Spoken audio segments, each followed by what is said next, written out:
क्रिस्त में मेरे प्यारे भाई और बहनों, आज माता कलीसिया प्रभु यीशु के स्वर्गारोहण का पर्व मना रही है।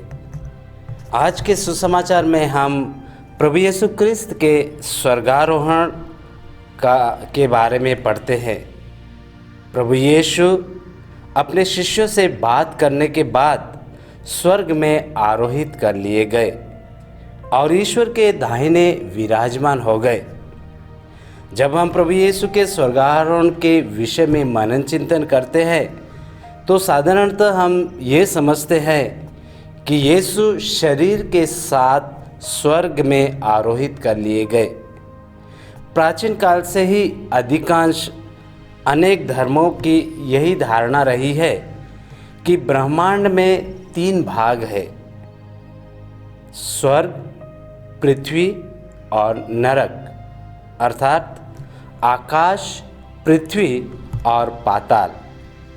ब्रह्मांड की इस आम धारणा का प्रभाव बाइबल के संपादन पर भी पड़ा। हमारी भी यही आम धारणा है कि स्वर्ग आकाश की ओर और नरक पाताल की ओर स्थित है। लेकिन वास्तव में स्वर्ग न तो ऊपर है और न नीचे। यथार्थ में स्वर्ग का अर्थ है ईश्वर की महिमा एवं खुशी में पूर्ण रूप से सहभागी होना, अर्थात ईश्वर को उस रूप में देखना जैसा कि वह है। इसलिए जब हम कहते हैं कि यीशु स्वर्ग में आरोहित कर लिए गए तो इसका तात्पर्य यह है कि अपने पिता की महिमा में पुनः प्रविष्ट हो गए हैं। मृतकों में से जी उठने के साथ ही यीशु महिमा में प्रवेश कर गए। यद्यपि बाइबल में हम पढ़ते हैं कि यीशु अपने पुनरुत्थान के 40 दिन बाद स्वर्गारोहित हुए। यह सत्य है कि हम अपने पुनरुत्थान के बाद यीशु कुछ समय तक अपने शिष्यों को प्रकट होते रहे, परंतु वे पहले से ही अपने पिता की महिमा में प्रवेश हो गए, अपने पिता की महिमा में सम्मिलित हो गए। प्यारे भाई और बहनों, संख्याएं बाइबल में हम देखते हैं, कई बार हम देखते हैं 3, 7, 10, 12, 40, 50 और 144 ऐसी संख्याएं हम बाइबल में पाते हैं। यह संख्या एक पवित्र संख्याएं मानी जाती है। जब सुसमाचारक ने संख्या 40 का उपयोग किया तो यह बात पर जोर देना चाहता है कि वह स्वर्गारोहण ईश्वर के योजना अनुसार है। जैसा कि पुराने व्यवस्थान में यहूदी जनता द्वारा 40 वर्षों तक मरुभूमि की यात्रा तथा नए व्यवस्थान में प्रभु यीशु 40 दिनों तक उपवास किया। यीशु ने अपने स्वर्गारोहण के पूर्व शिष्यों को दर्शन दिए ताकि उनका विश्वास दृढ़ हो, वे स्वयं को यीशु का साक्ष्य देने के लिए तैयार कर सके। यीशु का स्वर्गारोहण उनके पार्थिव जीवन की चरम सीमा और मुकुट है। ईश्वर के दाहिने प्रभु यीशु स्वर्गारोहण होकर ईश्वर के दाहिने विराजमान है। ईश्वर के दाहिने विराजमान होने का तात्पर्य यह है कि बाइबल में इसका अभिप्राय यह है कि शक्ति एवं सामर्थ्य के साथ यीशु पर शासन करना और देखभाल करना।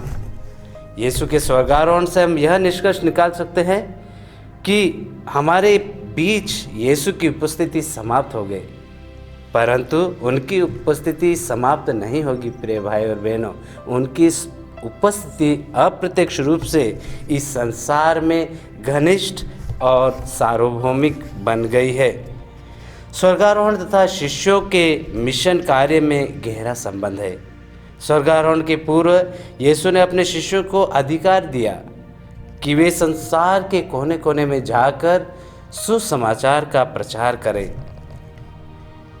पिता ने यीशु को इस संसार में पूर्ण शक्ति एवं अधिकार के साथ भेजा और यीशु ने शिष्यों को भी अपना अधिकार जताया। प्यारे भाई और बहनों, बहुधा हमारी यह धारणा है कि सुसमाचार प्रचार के कार्य सिर्फ पुरोहितों, धर्म संघीय भाई बहनों तक ही सीमित है, परंतु हमें याद रखना चाहिए कि यह कार्य, सुसमाचार का प्रचार करने का कार्य हम सभी को सौंपा गया है। आज के पहले पाठ में यीशु अपने शिष्यों से कहते हैं, तुम शक्ति प्राप्त करोगे जब पवित्र आत्मा तुम लोगों पर उतरेगा और तुम्हें सामर्थ्य प्रदान करेगा, तो तुम लोग यरूशलेम, सारी यहूदिया और समारिया में तथा पृथ्वी के अंतिम छोर तक मेरे साक्षी बने रहोगे। यहाँ विशेष ध्यान रखने योग्य की बात है कि यीशु का साक्ष्य देने का कार्य हमारे हर एक परिवार के प्रत्येक सदस्यों पे, गांव में, कस्बों में, शहरों में होना चाहिए। इसका मतलब यह है कि हमें सर्वप्रथम सुसमाचार के अनुसार हमारा जीवन बिताना चाहिए।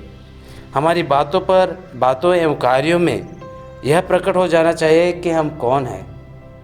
इसी के द्वारा हम सर्वोत्तम साक्ष्य दे सकते हैं। साक्ष्य अपने जीवन में उत्तम व्यवहार से प्रारंभ होता है।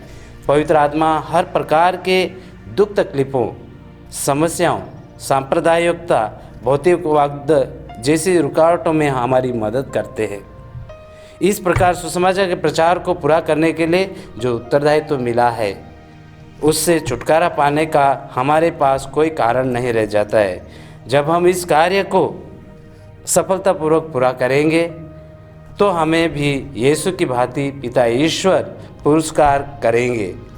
हमारे लिए भी स्वर्गारोहण का दिन आएगा जब हम ईश्वर की महिमा एवं खुशी का अनुभव करेंगे। इसलिए स्वर्गारोहण का यह पर्व हमारे लिए आनंद एवं खुशी का पर्व है। हम आनंद मनाते हैं क्योंकि यीशु हमारे गुरु इस महिमा में प्रविष्ट हुए और इस मुक्ति कार्य को पूरा करने के लिए उन्होंने हमें पवित्र आत्मा को सहायक के रूप में प्रदान किया।